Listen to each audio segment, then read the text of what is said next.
8h24. Est-ce qu'il y aura un gouvernement ? Normalement, il faudrait qu'il soit avant demain, au complet, bien sûr. Sinon, il y en a certains qui peuvent repartir comme députés, etc. Je crois qu'il y a une, il y a une date. Ouais. Mais ça fait 3 semaines déjà. Non, mais attendez, ça fait 28, on est à 30.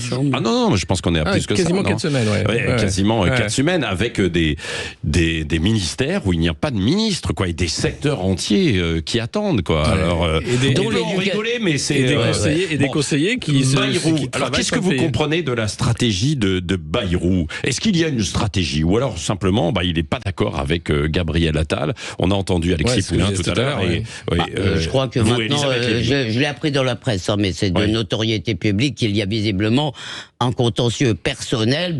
François Bayrou, visiblement, trouvait qu'il n'a pas envie d'être dirigé, je pense, par un trentenaire brillant et pétaradant. Ce que je peux d'ailleurs... c'est humain. Donc j'ai l'impression qu'il y a un contentieux personnel. Maintenant, il nous dit qu'il n'est pas d'accord avec la politique d'Emmanuel Macron. Il a mis quand même un sacré temps à s'en rendre compte.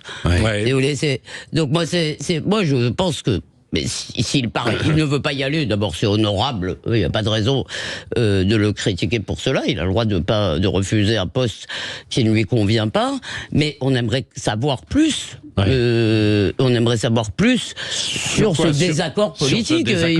Parce qu'en fait, c'est quoi ? Il s'est rendu compte qu'Emmanuel Macron était de droite ou de gauche Lui, il est plutôt de droite, François Bayrou. Centre-droit, bien sûr. Oui, c'est UDF, quoi. Oui, c'est ça. Non, mais il vient de là. UDF, il faut expliquer peut-être pour les jeunes. C'est l'ancien centre à droite, quoi. C'était les Giscardiens. C'était les Giscardiens, oui. C'était il y a longtemps, mais c'était il y a longtemps aussi, François Bayrou. Il y a 30 ans qu'il était ministre de l'Éducation nationale, donc se dire qu'il reviendrait à ce poste-là 30 ans après, mais quelle carrière aussi. Enfin, on arrive vraiment dans quelque chose aussi peut-être personnel, où il se dit, il faudrait maintenant peut-être que je passe à autre chose. Alors il y a les européennes qui arrivent, et je pense qu'avec Emmanuel Macron ils sont d'accord sur tout, sur le volet européen. Vous croyez ? Oui, je pense que globalement il n'y a pas beaucoup de différence. Il a un peu évolué sur la question européenne, Bayrou. Il était fédéraliste. Oui, il a arrêté. Non, mais ils sont tous quand même sur un projet d'intégration toujours plus poussé, avec cette fameuse souveraineté européenne, etc. Donc il y a la question, je pense aussi de cette fin de carrière politique qui veut peut-être gérer avec panache et se dire allez, j'y vais en 2027, il faut que je sois aussi, que je trouve une cassure avec Emmanuel Macron à un moment donné, et qu'on arrête de dire que j'ai fait Macron en 2017, je vais essayer de le défaire en 2027 peut-être, mais ça me paraît un pari risqué. En plus, alors j'étais un peu, parce que si vous voulez, au ministère de l'Éducation nationale, il faut être honnête, à part la taloche, si vous voulez, et la circulaire, la taloche, c'était quand il était ministre de la BAF. Taloche, c'est plus joli. On pensait que c'était un surnom d'un ministre. La taloche et la circulaire, quand même, sur le voile, il avait fait une circulaire sur le voile qui était plutôt pas mal. Il y a une malédiction, si vous voulez, parce que Jean-Michel Blanquer aussi, son discours et sa conception était formidable. Et dans les faits, les syndicats continuaient à tout diriger. Donc il y a un peu une malédiction. Mais là, ça devient quand même très inquiétant. Moi, je trouve que le sujet, c'est ce que vous avez dit, c'est que plusieurs ministères sont titulaires, et que l'éducation nationale, franchement, c'est tout comme. Et visiblement, l'éducation nationale, ça reste Emmanuel Macron, je pense. Oui, enfin, c'est surtout les syndicats, là. En l'absence d'un ministre. En l'absence de ministre, oui, mais alors, c'est de la cogestion, c'est pas plus mal. Ah si, c'est très mal. La cogestion avec les syndicats, c'est comme ça que vous avez eu 40 ans de réformes débiles. Donc, c'est très mal. Bon, écoutez, on aura probablement le gouvernement aujourd'hui, on en saura un tout petit peu plus, mais c'est vrai que ça dit quand même quelque chose, quoi.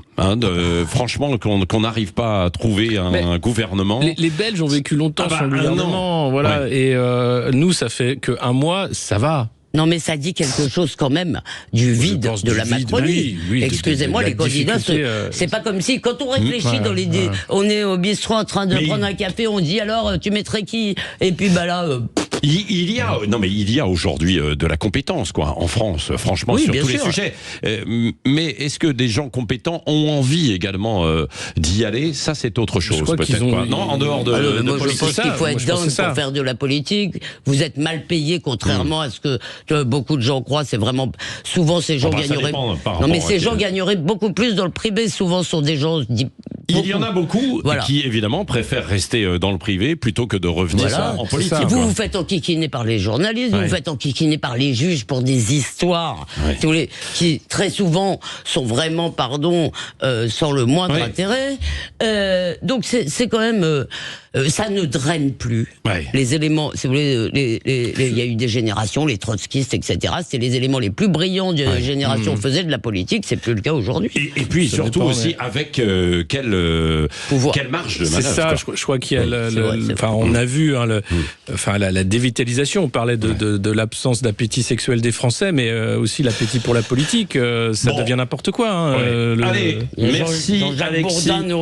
Merci Alexis Poulain, Elisabeth Lévy. Dans un instant, c'est Bruno Retailleau, l'invité politique de Jean-Jacques Bourdin jusqu'à 9h. Évidemment, beaucoup de questions à lui poser. Et vous pourrez réagir, comme chaque matin, tout à l'heure. Vous appelez 0826 300 300 sur François Bayrou, sur la politique ou sur les autres sujets qu'on a évoqués ce matin. Par exemple, si vous êtes à Marseille, si vous voulez témoigner, est-ce qu'il y a beaucoup de commerces qui servent aujourd'hui pour recycler l'argent des trafics de drogue? Vous avez entendu ce reportage très étonnant de Lionel Maillet dans le journal de 8h.